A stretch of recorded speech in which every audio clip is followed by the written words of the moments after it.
E-Master ഫ്രാഞ്ചൈസികളെ ക്ഷണിക്കുന്നു. For registration, log on to emasteronline.com.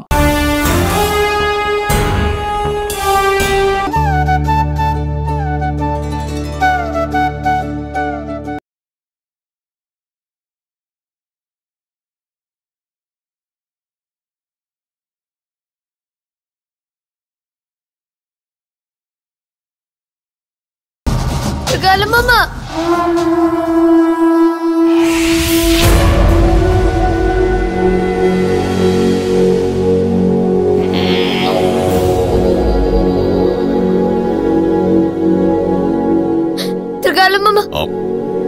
കാട്ടുവഴി ഇരുട്ടു വീണ നേരം കുടുംബത്തിലെ ദുരന്തങ്ങൾ മാറാപ്പിൽ വാരി നിറച്ച് ഒരേളം പെണ്ണ്.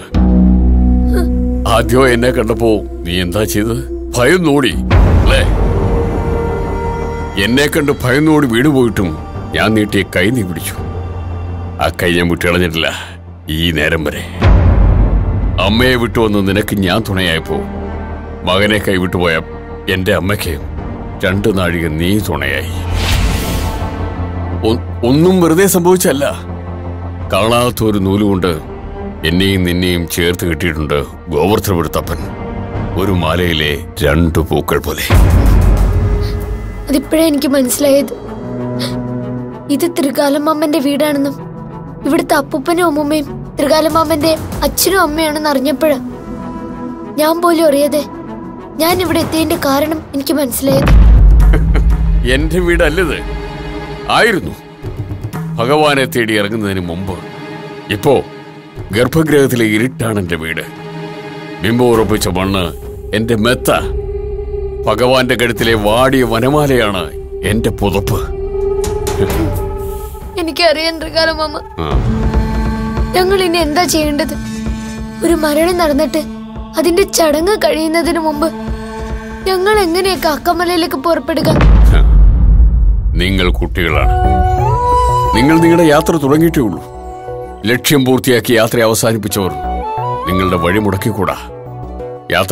യാത്ര തുറന്നോളൂ. പക്ഷേ ത്രികാലമാമ, ആത്മാവ് ഉപേക്ഷിച്ച ദേഹത്തിന് പോകേണ്ടത് ചുടുകാട്ടിലേക്കാ. നിങ്ങൾക്ക് കാക്കാമലയിലേക്ക്. രണ്ടും 2 വഴിയാ. ഒന്ന് തെക്കോട്ടും മറ്റൊന്ന് കിഴക്കോട്ടും. നിങ്ങളുടെ വഴിക്ക് പൊക്കോളൂ. മറ്റൊന്നും നിങ്ങൾ ചിന്തിക്കണ്ട.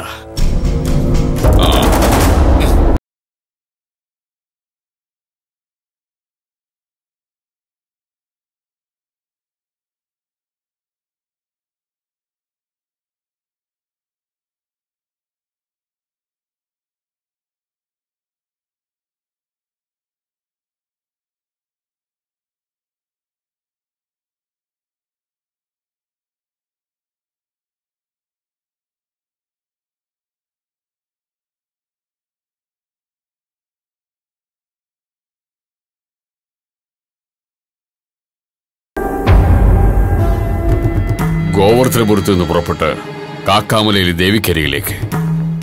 വഴിയിൽ കണ്ട വൃദ്ധദമ്പതികളുടെ വീട് നിങ്ങളുടെ മനസ്സിൽ നിന്നും മാഞ്ഞു പോകും. ഇവിടെ ചെലവഴിച്ച 2 നാഴിക നിങ്ങളുടെ ബോധത്തിൽ നിന്നും മറവിയിലേക്ക്. നിങ്ങൾ ഒരു മരണത്തിനും സാക്ഷിയായിട്ടില്ല.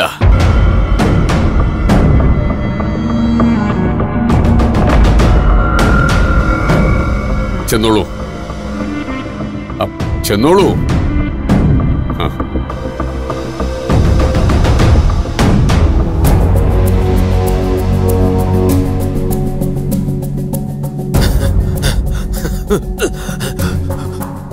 മോനെ വാസുദേവാ, മറ്റൊരുണ്ണിയില്ല. ഉദകക്രിയ ചെയ്യാൻ നീയേ ഉള്ളൂ. ഉള്ളു വിങ്ങുന്നുണ്ടല്ലേ? 70 ആണ്ട് ഒപ്പം നടന്നവൾ ഇനിയില്ല. കരുണയുള്ള നോട്ടം കൊണ്ട് അന്യന്റെ വേദന തന്നിലേക്ക് എടുത്തവൻ അച്ഛനെയമ്മയും കാണാൻ വരും. അതിനുശേഷം ഉണ്ടാവൂ ഉദയക്രിയ. തലക്കൽ പിടിക്കാൻ ഈ മകനുണ്ടാവില്ല. ഈ അമ്മയുടെ മുഖം ഞാൻ നോക്കില്ല.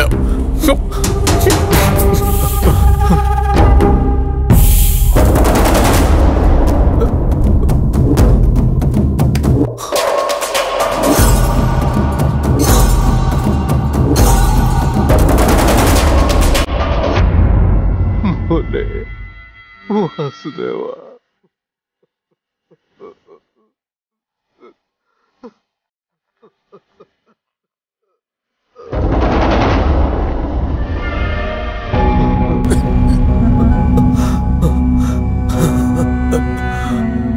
ചുണ്ടത്തൊരു ചെറു പുഞ്ചിരി ബാക്കി കിടക്കുന്നുണ്ടല്ലോ ഭവാനി.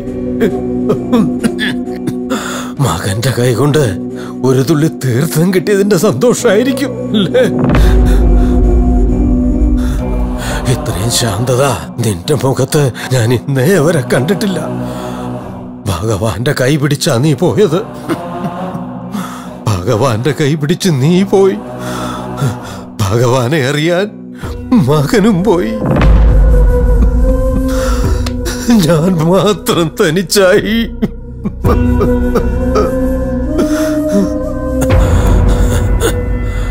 അന്യന്റെ വേദന അറിയുന്ന നാരായണൻ എന്നെ കാണാൻ വരുമെന്ന് പറഞ്ഞ വാസുദേവൻ മടങ്ങിപ്പോയത്. വരുമായിരിക്കും കണ്ണടയാൻ കാലത്ത് അല്ലേ ഭവാനി?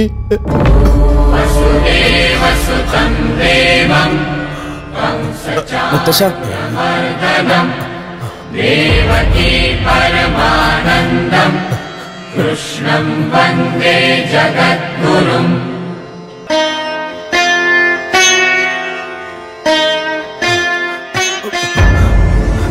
ഭവാനി വന്നു.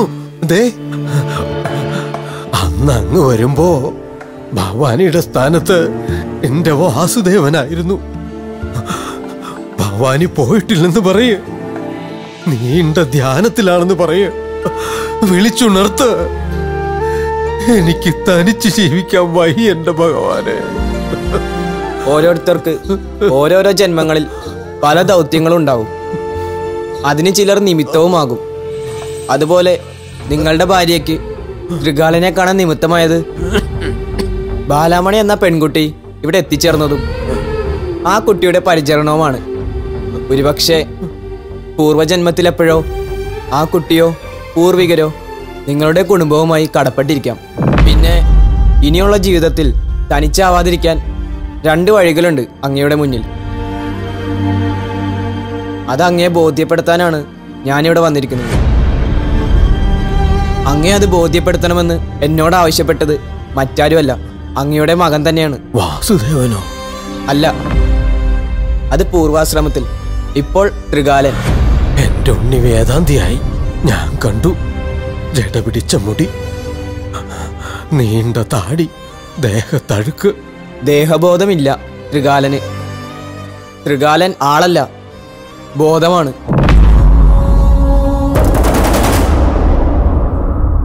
മനസ്സിലാകുന്നില്ലല്ലോ ഭഗവാനെ. അത് മനസ്സിലാകണമെങ്കിൽ ത്രികാലന്റെ പിതാവായാൽ മാത്രം പോരാ, ത്രികാലൻ തന്നെയാവണം. അങ്ങേക്ക് തിരഞ്ഞെടുക്കാനുള്ള 2 വഴികളിൽ ആദ്യത്തേത് അത് തന്നെയാണ്.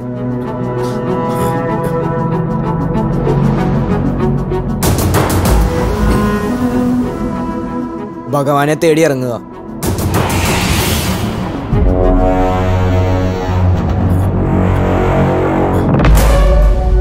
രണ്ടാമത്തെ വഴി, ഇത്രയും നാൾ നിഴൽ പോലെ നടന്ന ഭാര്യയ്ക്ക് മരണത്തിലും കൂട്ടുപോവുക.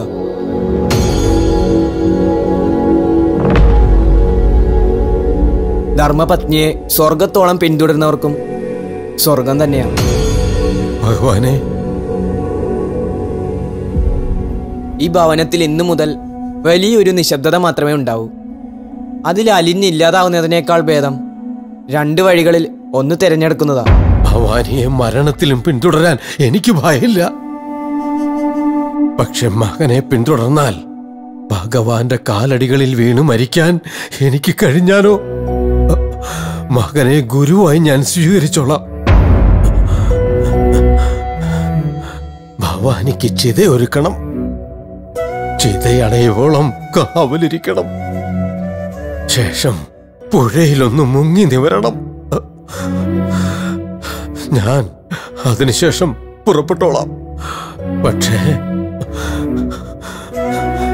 തേടി നടക്കാൻ ഭഗവത് സ്വരൂപം എന്റെ ഉള്ളിൽ തെളിയണ്ടേ? ഉണ്ണി, ഉണ്ണി, ഉണ്ണി,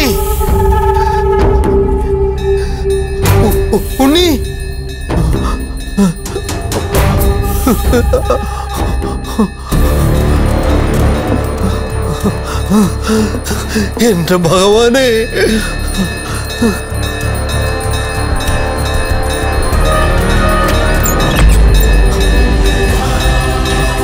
കൃഷ്ണ, വാസുദേവ,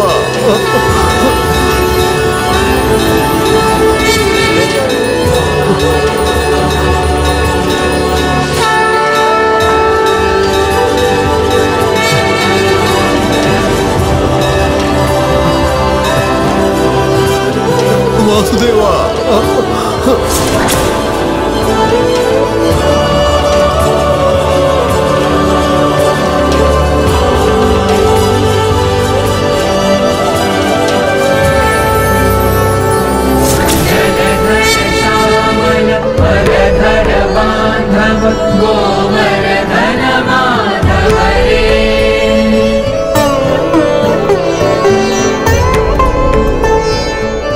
എഴുന്നേൽക്കൂ.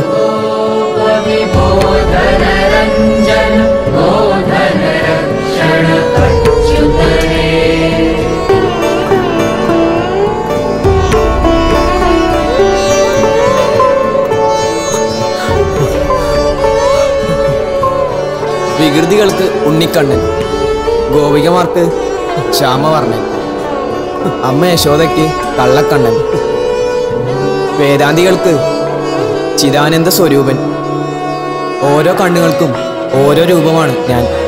എന്റെ സത്യസ്വരൂപ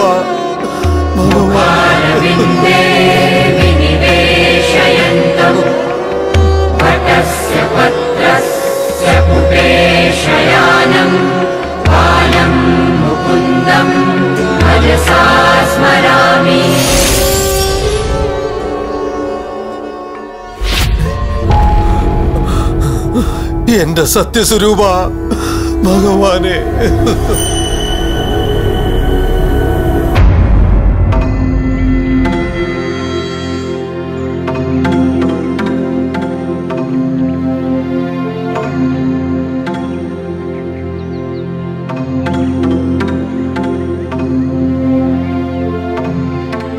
ഇനി മുതൽ നമ്മൾ കൂട്ടുകാരികളാണെന്ന് കള്ളം പറഞ്ഞ നീ എന്നെ ചതിച്ചത്. അമ്പലത്തിന് മുന്നിൽ വെച്ച് പറഞ്ഞതുകൊണ്ടായിരിക്കും അത് അറം പറ്റിയതുപോലെ ആയത്. ഒരുമിച്ച് നടക്കണം, ഒരു രാത്രി ഒരുമിച്ച് താമസിക്കാൻ വേണം. കൂട്ടുകാരികളാവുന്നത് തന്നെയാ നല്ലത്. മടങ്ങി പോകുന്നത് വരെ നമുക്ക് നമ്മളേ ഉള്ളൂ. അതിന് ഇനി നീ മടങ്ങി പോവില്ലല്ലോ. ഈ സത്യപരീക്ഷയിൽ ഞാനേ ജയിക്കൂ. എന്റെ മുത്തശ്ശൻ അതിന് ഉറപ്പ് തന്നിട്ടുണ്ട്. ആ ഒരു ഒറ്റ ധൈര്യത്തിലാ ഞാൻ നിന്റെ കൂടെ വന്നത് തന്നെ. തെറ്റ് ചെയ്ത് ഞാൻ ജയിക്കുമെന്ന് മുത്തശ്ശൻ ഉറപ്പ് പറയണമെങ്കിൽ ഈ സത്യപരീക്ഷ നടക്കാൻ പോകുന്നില്ല. നീ കാക്കാമലയിൽ എത്തുമെന്ന് എനിക്ക് തോന്നുന്നില്ല.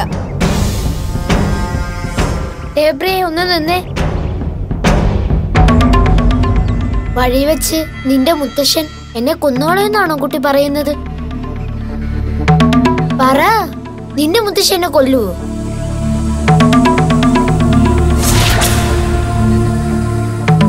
മുത്തശ്ശൻ അങ്ങനെ പറഞ്ഞില്ല. പിന്നെ നിന്നെ മുത്തശ്ശൻ തന്നെ കൊല്ലണമെന്നില്ലല്ലോ.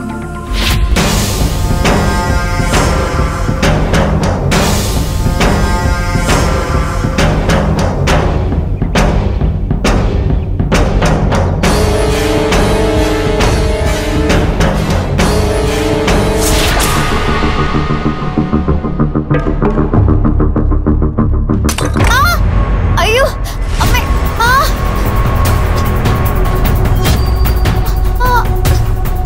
എന്താ അമ്മേ, എന്റെ കാലം തട്ടി. ഈ കാലിലല്ല, ഇപ്പുറത്തെ കാലില.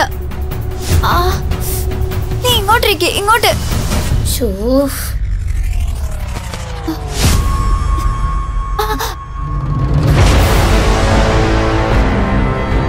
എവിടെയാ? അവിടെ തന്നെ.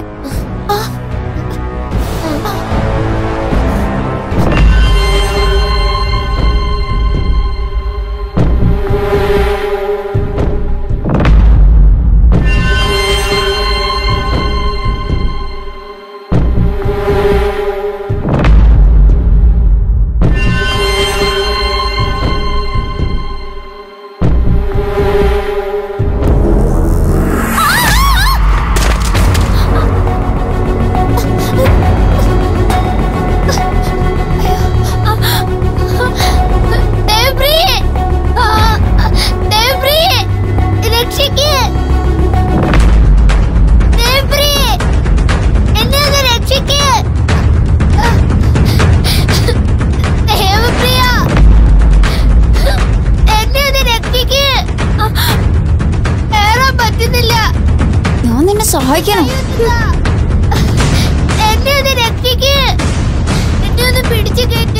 നിനക്ക് തോന്നുന്നുണ്ടോ ഞാൻ നിന്നെ സഹായിക്കുമെന്ന്? ഒരൊറ്റ മനുഷ്യനെ ഈ വഴി വരില്ല. നീ അവിടെ കിടന്ന് ചാവേ ഉള്ളൂ.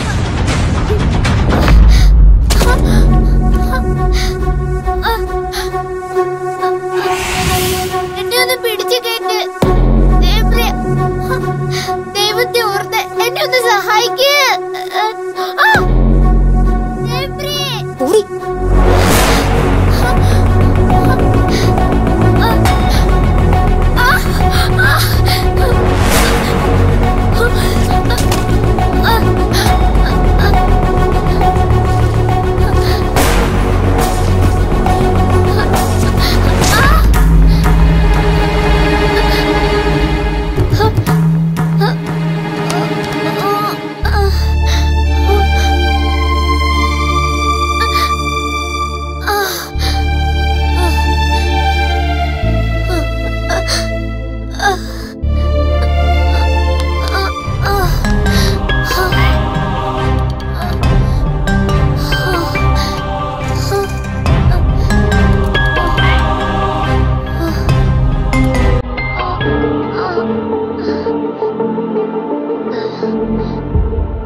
ഇയാൾ ഇവിടെ വന്നിരിക്കുകയാണോ?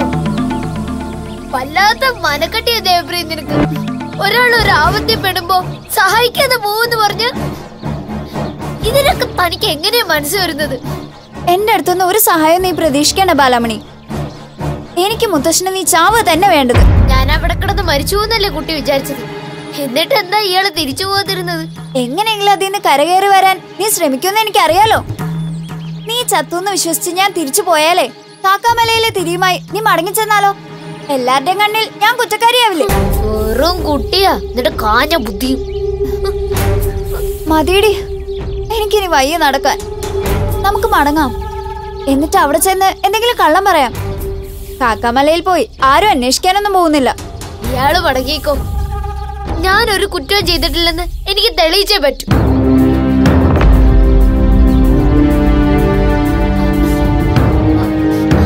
നീ അങ്ങനെ ഹരിചന്ദ്രന്റെ കൊച്ചുമോളൊന്നും ആവണ്ടടി.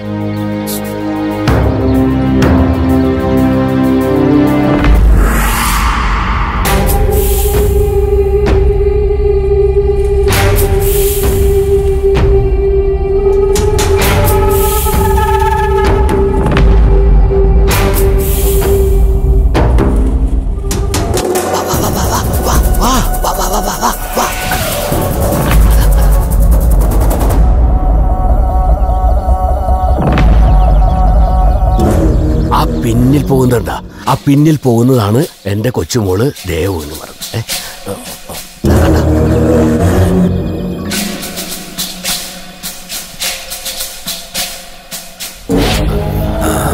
എന്താ, അവൾക്ക് നിങ്ങൾ എല്ലാ സംരക്ഷണവും കൊടുക്കണം. ഒരു പോറല് പോലും ഏൽപ്പിക്കാതെ എന്നെ തിരിച്ചേൽപ്പിക്കണം. പിന്നെ മുന്നിലില്ലേ ചാടി ചാടി പോകുന്നത്, അവളാണ് ഞാൻ പറഞ്ഞ ബാലാമണി. വിഷ അടിമുടി കൊട്ടും വിഷ കൊല്ലണോ?